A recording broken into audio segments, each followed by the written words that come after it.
আজই ডাউনলোড করুন আর এনজয় করুন আপনার পছন্দের শো। এই যে আমার নাতি পাবলো, ও আমাকে দিয়ে একটা সাদা কাগজে সই করিয়ে নিয়েছিল। বিশ্বাস করুন, আমি কোনো দলিল দানপত্র কিচ্ছুতে। সই আপনি করেছেন, এটাই যথেষ্ট। তাহলে সইটা আপনারই। আমাকে দিয়ে তো একটা সাদা কাগজে সই করানো হয়েছিল। এবারে সেই সাদা কাগজে কে কি লিখে নিচ্ছে তার দায়িত্ব আমার হওয়ার কথা নয়, তাই না? আপনারা কিন্তু সিম্পলি আমাদের ঠকাচ্ছেন এইভাবে। আরে এই পাবলো, তুই বল না একবার, ওই সাদা কাগজে তো তুই আমাকে দিয়ে সই করিয়ে নিয়েছিলি। বল প্লিজ ওদের। আর কি কি করে রেখেছিস পাবলো? তোর এতেও নাম জড়ালো কেন? আমার থেকে দূরে সরিয়ে রেখেছিলে না ওকে? রেখেছিলে তো, মানুষ করবে, শিক্ষিত করবে।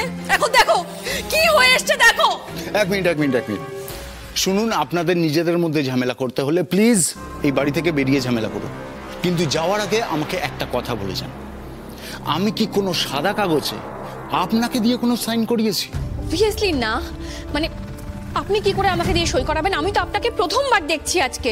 এক্স্যাক্টলি, আমি যখন আপনাকে দিয়ে কোনো সাইন করাইনি, তাহলে আমি আপনাদের ফাঁসাবো কি করে? সাইন আপনারা করেছেন, দানপত্র আমার কাছে আছে। এবার আপনারা প্লিজ এই বাড়ি ছেড়ে চলে যান, আর কথা বাড়াবেন না দয়া করে। হে প্লিজ শুনুন, আমার কথাটা শুনুন। আপনারা না অনেকক্ষণ থেকে একই কথা বলে চলেছেন। হ্যাঁ, আপনারা প্লিজ যদি এখনই বেরিয়ে না যান, তাহলে কিন্তু আপনারা সপরিবারে লকআপে থাকবেন। হ্যাঁ, ওনাদের তো বেরোতে দেওয়ার কোনো প্রশ্নই আসছে না আদি।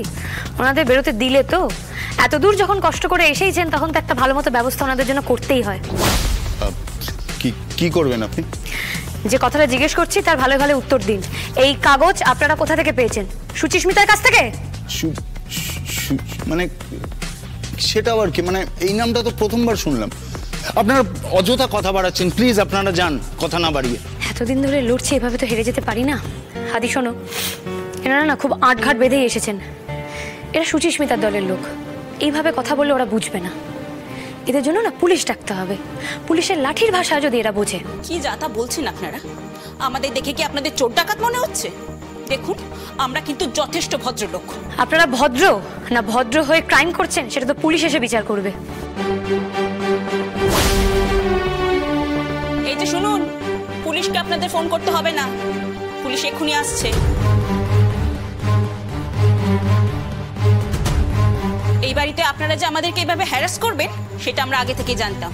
আর সেই জন্যই এই বাড়িতে আসার আগেই আমরা পুলিশকে ইনফর্ম করে এসেছিলাম। বাবা, আমি তাহলে তুমি ঠিক কথাই বলেছো, একবারে আটঘাট বেঁধেই এসেছে। তাহলে কি সত্যি এই বাড়িটা ছেড়ে আমাদের চলে যেতে হবে? না তনুশ্রীদি, এই বাড়ি থেকে আমরা কোথাও বেরোবো না। এই বাড়ির চৌকাট পেরিয়ে আমরা কোথাও যাব না। এই বাড়িতে না তো আগে কোনোদিন অন্যায়ের জয় হয়েছে, না হবে। আনন্দি, তুমি ময়ূক বাবুকে ফোন করো তো। আমরা ওনাদের ডাকা পুলিশকে কি করে বিশ্বাস করবো? আমরা তো ওনাদেরকেই বিশ্বাস করতে পারছি না, আর ওনাদের ডাকা পুলিশ।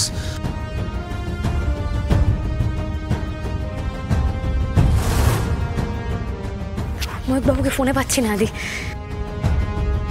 এই তো পুলিশ চলে এসেছে।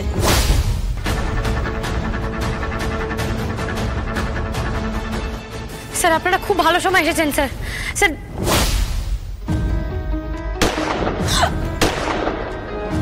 সুচিস্মিতার খেলা শেষ। আপনাকে অনেক ধন্যবাদ দাদা। আজকে আপনার জন্য আমার গোটা পরিবারটা বেঁচে গেল। স্যার আপনি তো ছিলেন, বলুন, আপনি তো জানেন আমাদের সাথে কি হয়েছে। ইনফ্যাক্ট আপনি তো নিজে সুচিস্মিতাকে গুলি করেছিলেন। এই সুচিস্মিতাই আমার মাকে দিয়ে একটা ব্ল্যাঙ্ক পেপারে সইটা করিয়ে নিয়ে গেছিল। আর এখন এই কাগজে, এই ব্ল্যাঙ্ক কাগজে এখন লিখে এনে, দানপত্র লিখে এনে দাবি করছে এই বাড়িটা যেন আমরা ছেড়ে দিই আর ওনারা এই বাড়িতে থাকবেন।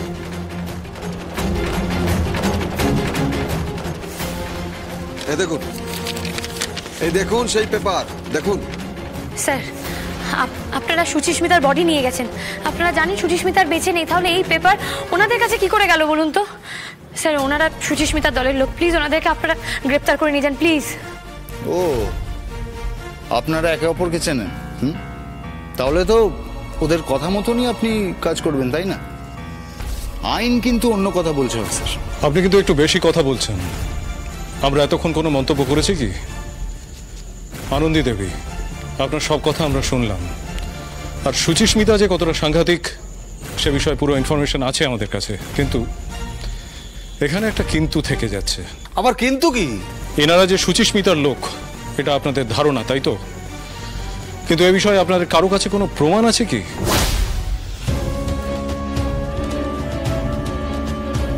এক্স্যাক্টলি। আর আমাদের সকলের সামনে বিজয়ালয় এটা স্বীকার করেছেন যে সাইনটা উনিই করেছেন। কি বিজয়া দেবী, এ কথা কি সত্যি? দেখুন এই যে আমার নাতি পাবলো, ও আমাকে দিয়ে একটা সাদা কাগজে সই করিয়ে নিয়েছিল। বিশ্বাস করুন আমি কোনো দলিল দানপত্র কিচ্ছুতে। সই আপনি করেছেন, এটাই যথেষ্ট। তাহলে সইটা আপনারই। এনাদের কোনো ক্রিমিনাল রেকর্ডও নেই, আর সুচিস্মিতার সঙ্গে কোনো কানেকশনও পাওয়া যায়নি। তাহলে কিসের উপর ভিত্তি করে এনাদের অ্যারেস্ট করার কথা বলছেন আপনারা, একটু জানতে পারি কি? মানে একবার সই হয়ে গেছে বলে আগে পরে কি হচ্ছে আপনারা কিচ্ছু শুনবেন না? মা তো বলছে সাদা কাগজে সই করেছে, ওটা কোনো দলিল ছিল না। ইস, কিছু করবো না বললেই হলো? 7 পুরুষের ভিটে আমাদের। হ্যাঁ, বলি ওদের বাড়ি থেকে বার করে দাও। ও দারোগা, দাও দাও, বার করে দাও। দানপত্র অনুযায়ী তো আপনাদের এই বাড়ি খালি করে বেরিয়ে যেতে হবে। মানে আপনি বলতে চাইছেন আমরা আমাদের বাড়ি থেকে বেরিয়ে যাব? এটাই নিয়ম। বাড়ি ফেরত পেতে চাইলে কোর্টে চলে যান। কোর্টে যান মানে? কোর্টে যেতে বললেই কোর্টে যাওয়া যায় নাকি? আপনার তো কোনো কথাই শুনছে না। আর এটাকে আমরা দানপত্র এটাকে আমরা মানি না। আর বাড়ি ছাড়ার তো কোনো প্রশ্নই উঠছে না। আর বাড়ি যদি ছাড়তেই হয় তাহলে এনারা ছাড়বেন। ডক্টর আদিদেব লাহিড়ী, আপনি এইভাবে আমার সঙ্গে কথা বলতে পারেন না। আর আপনারা যান, আপনাদের জিনিসপত্র সব গুছিয়ে নিন। এখানে আর থাকা যাবে না, বেরিয়ে যান। আর কি বেরিয়ে যাবো মশাই? আপনি এসে থেকে তো কিছুই শুনলেন না। আমার ছেলে তো ঠিকই বলেছে, একটা জালিয়াতি হচ্ছে, আর আপনি পুলিশ হয়ে ক্রিমিনালদের সাইড নিচ্ছেন। কি বললেন? আপনি শেখাবেন আমাকে আমার ডিউটি? না জানলে শিখতে হবে। মা তো বলছেন মা কারুর নামে কোনো রকম কোনো দানপত্র লিখে দেননি। তারপর একটা এরকম সাইন দেখে আমরা কেন আমাদের বাড়ি ওনাদের নামে করে দেবো? আমি তো বারবার বলছি সত্যি সত্যি আমি কোনো দানপত্র কাউকে লিখে দিইনি। এগুলো শোনা আমার কাজ নয়। আমার চোখের সামনে আপনার সই করা ডকুমেন্ট আছে, আমি শুধু এটাই দেখব। না না না, আপনি এত অন্য কিছু দেখে এসছেন, ডকুমেন্ট দেখেননি, আপনি বিকিয়ে গেছেন। আপনি পুলিশের দিকে আঙুল তুলছেন, এক্ষুনি আপনাকে অ্যারেস্ট করে নিয়ে যাব, দেখবেন।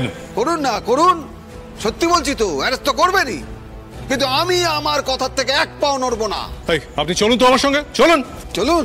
বাবা বাবা বাবা, তুমি উত্তেজিত হও না, দাঁড়াও, আমি কথা বলছি ওনাদের সঙ্গে। আরে আপনারা বুঝতে পারছেন আমাদের মাথার উপর থেকে ছাদ চলে যাচ্ছে, আমাদের মনের অবস্থাটা কি একবার বুঝে দেখুন। আর আমাদের অবস্থাটা একবার বুঝুন অফিসার। একটা বাড়ি যেটা আমরা ন্যায্য অধিকারে নিতে এসেছি, আর সেখানে এসে ওনারা আমাদের চোর, ডাকাত, ক্রিমিনাল নানান রকম কথা বলে অপমান করছে। আচ্ছা, এনারা তো শান্তভাবে আলোচনাটা করতে পারতো, বলুন। শুনুন, আলোচনা কি করবো বলুন তো? আপনাদের দাবিটাই তো আমরা মেনে নিতে পারছি না। অফিসার দেখুন, শুনছেন ওনার কথা? তখন থেকে এই এক কথা বলে বলে আমাদের হ্যারাস করে যাচ্ছেন উনি। আর দেখুন না, ওনারা এতজন আর আমরা মাত্র 2 জন, সাথে একটা বাচ্চাও আছে। আর যদি উত্তেজনার বশে ওনারা আমাদের গায়ে হাত তোলে, আমরা এতজনের সাথে পেরে উঠবো বলুন? কি বলছেন আপনি এসব? এখানে আমরা একজনও কেউ ইলজিক্যাল কোনো কথা বলেছি আপনাদের সাথে? আমরা খামোখা কেন আপনাদের গায়ে হাত তুলতে যাব? আর আপনার আমাদের দেখে মনে হচ্ছে যে আমরা কারোর কোনো ক্ষতি করতে পারি? আমি অত কিছু শুনতে চাই না অফিসার। ওনারা যতক্ষণ না এখান থেকে যাচ্ছেন, আমাদের পুলিশ প্রোটেকশন দরকার।